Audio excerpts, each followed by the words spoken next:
Legislator Pulang Pisau, Kalimantan Tengah, Edwin Mandala mengungkapkan tingginya kasus kematian akibat COVID-19 di kabupaten setempat harus menjadi perhatian bersama untuk bisa mengambil langkah guna meminimalisirnya.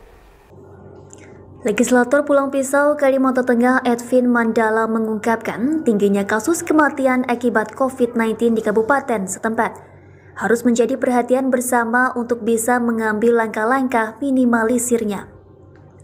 Dari informasi yang kami dapat, angka pasien positif masih berada di urutan bawah. Namun untuk pasien meninggal malah cukup tinggi. Kata Edwin di Pulang Pisau pada Selasa yang lalu, dirinya menilai dari data tersebut ada dua indikasi tingginya kasus kematian akibat COVID-19. Pertama, masyarakat lamban melapor bahkan berusaha menutupi jika ada gejala, sehingga setelah dibawa ke RSUD sudah dalam keadaan yang cukup parah hingga meninggal dunia. Masyarakat masih menganggap biasa jika ada gejala batuk, pilek, demam, serta rendahnya keinginan melaporkan diri kepada Satgas COVID-19 di wilayahnya masing-masing. Artinya, kata dia, masyarakat masih perlu mendapat sosialisasi mengenai tindakan apa yang harus dilakukan jika menghadapi gejala. Penguatan sosialisasi terhadap masalah ini harus dilakukan secara gencar oleh Satgas pemberlakuan pembatasan kegiatan masyarakat yang ada di desa-desa. Dan yang kedua, menurutnya Satgas COVID-19 Pulang Pisau perlu tracking hingga ke desa-desa. Apabila kedua langkah ini optimal dan sukses dilakukan, dirinya optimis tinggi angka kematian bisa turun.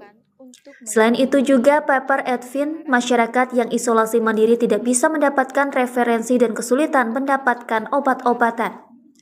Apalagi yang berada di desa-desa sehingga masyarakat hanya mendapatkan obat seadanya dari pasar. Apabila ada masyarakat isolasi mandiri, siapa yang mengawasi? Sedangkan masyarakat juga harus keluar mencari nafkah untuk memenuhi kebutuhan hidup, tugas Edwin.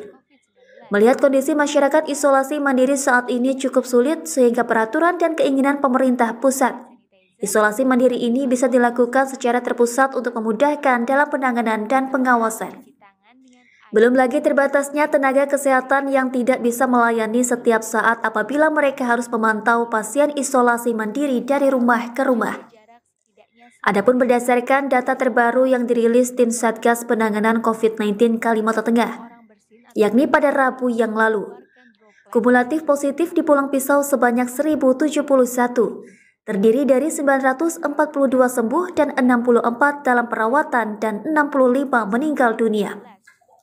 Dari Pulang Pisau, tim liputan Jurnal TV mengabarkan.